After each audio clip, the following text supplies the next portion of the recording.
अस्सलाम वालेकुम वरहमतुल्लाहि वबरकातुहू। मेरा नाम है डॉक्टर शुएब जावेद। एक नए वीडियो के साथ आपके साथ हाज़िर हैं। जैसा कि आप लोग जानते हैं कि अगस्त के अंदर 15 अगस्त से ब्रीडिंग सीज़न जो है वो स्टार्ट हो जाता है। उस वक़्त अगर साल के अंदर देखा जाए तो गर्मी काफ़ी ज़्यादा थी और ये पिछले एक हफ़्ते से जो मौसम है वो थोड़ा सा बेहतर हुआ है। जो हमारे कॉर्पोरेट सेक्टर है वहाँ पर क्योंकि उनको माहौल दिया जाता है और उसके हिसाब से उनको वहाँ पर ब्रीडिंग प्रोटोकॉल जो है ना वो लगाए गए थे और उसके मुताबिक उन जानवरों को आगे सीमन भी किया गया। और जो हमारे छोटे फार्मर्स हैं जिनके पास उतनी फैसिलिटीज़ नहीं हैं, उन्होंने कुछ ने लगाया और कुछ ने नहीं लगाया और उनको इतना कंजप्शन रेट भी नहीं मिला। सबसे पहले मैं ब्रीडिंग प्रोटोकॉल के हवाले से बात करूंगा आपसे कि ब्रीडिंग प्रोटोकॉल जो है ना वो 15 अगस्त से जानवरों में शुरू हो जाता है और ये आगे जनवरी फरवरी तक चलता रहता है।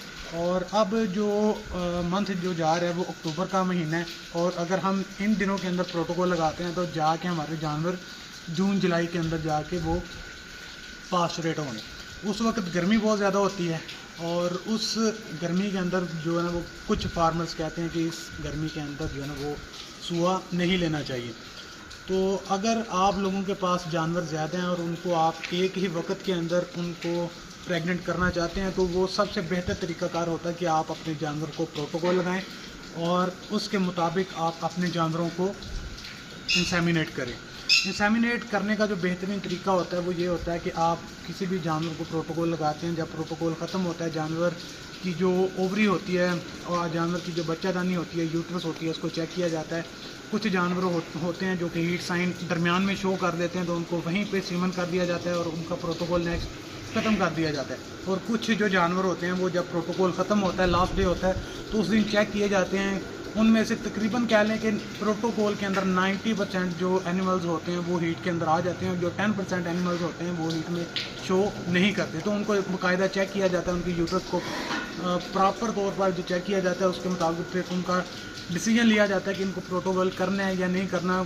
एक दो जानवर वो भी होते हैं जो कि हीट के अंदर नहीं भी आते। तो इसके बाद अगर आप बात करते हैं तो वो प्रोटोकॉल कौन सा लगाएं इस सीज़न के अंदर जो है ना वो आपके पास अगर टाइम ज़्यादा है, यानी कि ये अक्टूबर का महीना है, तो आप ओविसिन का प्रोटोकॉल लगा लें।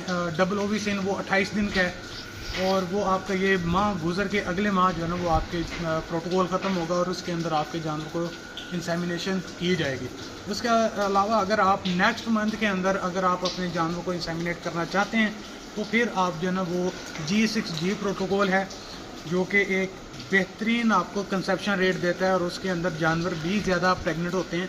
तो वो एक बेहतरीन प्रोटोकॉल है। अगर आपने नेक्स्ट मंथ अपने जानवरों को प्रोटोकॉल लगाना है तो G6G प्रोटोकॉल जो है ना वो आप अपने जानवरों को लगाएं।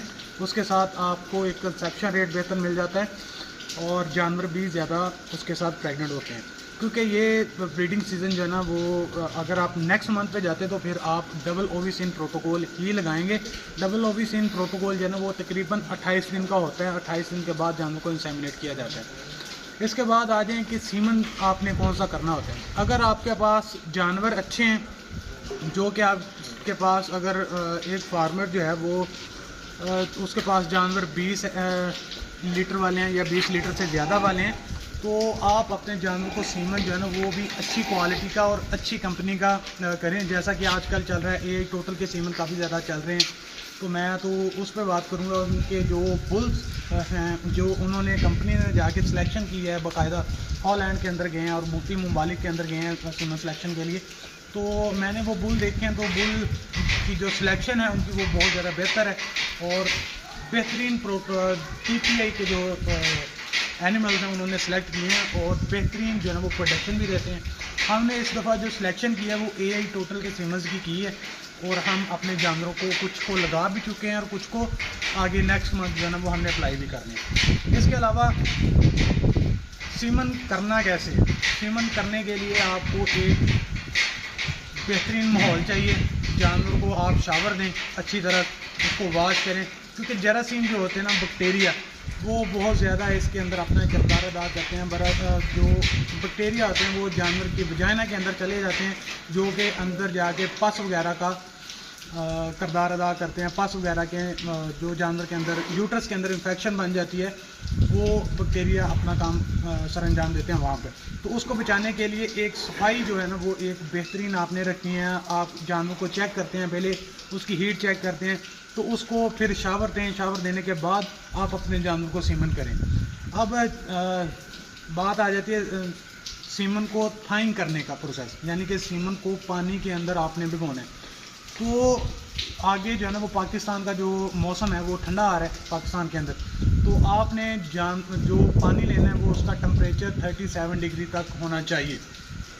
यही प्रोटोकॉल सेम गर्मियों के अंदर भी है, यही प्रोटोकॉल सेम सर्दियों के अंदर भी है। गर्मियों के अंदर जो होता है ना वो हम नॉर्मल पानी के साथ भी हम कर रहे होते हैं, मगर सर्दियों के अंदर जो है ना वो ऑथेंटिक जो साइंटिफिकली बात है वो 37 डिग्री सेंटीग्रेड पर पानी का टेम्परेचर होगा, तो आपको एक अच्छा कंसेप्शन रेट मिलेगा जो कि आपके जानवर की कंसेप्शन के अंदर एक अहम किरदार अदा करेगा। अब सीमन रखने की बारी। सीमन आपने रखना है बॉडी ऑफ यूट्रस के अंदर। कुछ लोग जो है ना वो सीमन रख देते हैं जाके हांस के अंदर, आधा इस हांस के अंदर छोड़ दिया, आधा सीमन जो है ना वो दूसरे हांस के अंदर छोड़ दिया। तो जो बॉडी ऑफ यूट्रस होती है, जहाँ पर सीमन को छोड़ना होता है, जहाँ पर एग आके सीमन के साथ मिलाप करता है, वहाँ पर सीमन की जो प्रॉपर जगह होती है वहाँ पर सीमन को छोड़ा जाता है ताकि कंसेप्शन के रेट्स को बढ़ाया जा सके। क्योंकि एक कुदरती काम है कि जानवर ने जब एग रिलीज़ करना है, तो जहाँ पर उसने जाके पहुँचना है, जहाँ पर उसका मिलाप होना है, अगर आप एक बुल के सीमन वहाँ पर जाके छोड़ते हैं तो आपकी कंसेप्शन जो है ना वो बहुत ज़्यादा बढ़ जाती है। ये तरीकाकार गलत है कि आप आधा सीमन एक हांस के अंदर छोड़ें और आधा सीमन जो है वो दूसरे हांस के अंदर थोड़ा बहुत आप बॉडी ऑफ यूट्रस के अंदर छोड़ दें। तो जहाँ पर एक कुदरत ने अमल कुदरतन होना है, तो अगर हम वहाँ पर करें तो हमारे जो कंसेप्शन रेट जानवरों के अंदर हैं वो जो है ना वो बहुत ज़्यादा बढ़ जाते हैं। रिपीट ब्रीडिंग जो है ना वो जानवर के अंदर होती है। कुछ जानवरों का हम सीमन करते हैं, अगर हमने मिसाल के तौर पर 100 जानवरों को सीमन कर रहे हैं, 100 जानवरों को हमने प्रोटोकॉल लगाना है, तो हम जो है ना वो तकरीबन उसके अंदर रिपीट जानवर भी होते हैं जो बार बार रिपीट होते हैं। हम जो फार्म्स के ऊपर करते हैं वो हमने जो फर्स्ट और सेकंड अटैम्प्ट होती है ना जानवर को, हमने सेक्स सीमन के साथ उनको जानवर को इंसेमिनेट करते हैं, ट्राई करते हैं कि वो सेक्स सीमन के साथ जो है ना वो प्रेग्नेंट हो। अगर वो प्रेग्नेंट नहीं होते तो फिर हम तीसरी दफ़ा और चौथी दफ़ा जानवर को नॉर्मल सीमन करते हैं। अगर फिर भी जानवर जो है ना वो प्रेग्नेंट नहीं हो पाता तो फिर हम चले जाते हैं बुल मेटिंग की तरफ। तो ये थी एक हमने लंबी वीडियो कर दी है। ये बनाना हमें अक्सर चाहिए था कि हम इसको लहदा बनाते हैं। ये आप लोगों के लिए सीखने के लिए है और हम इंशाल्लाह कोशिश करेंगे कि आगे शॉर्ट वीडियो जो है ना वो आपके साथ शेयर करें ताकि आप देखें। कुछ लोग होते हैं कि वीडियो बड़ी होती है तो वो देख के थोड़ी सी देखते हैं और निकल जाते हैं। इंशाल्लाह हम कोशिश करेंगे कि शॉर्ट वीडियो जो है ना वो हम आपके लिए बनाएं और हमारे चैनल डॉक्टर शुएब जावेद को सब्सक्राइब करें। और ये इंफॉर्मेशन होती है कि आपने जानवर को कैसे इंसेमिनेट करना है, और इस तरह की मज़ीद इंफॉर्मेटिव वीडियो हम आपके साथ शेयर करते रहेंगे। आज तक के लिए इतने, दुआ में याद रखें, 5 वक्त नमाज़ अदा करें। अल्लाह हाफ़िज़।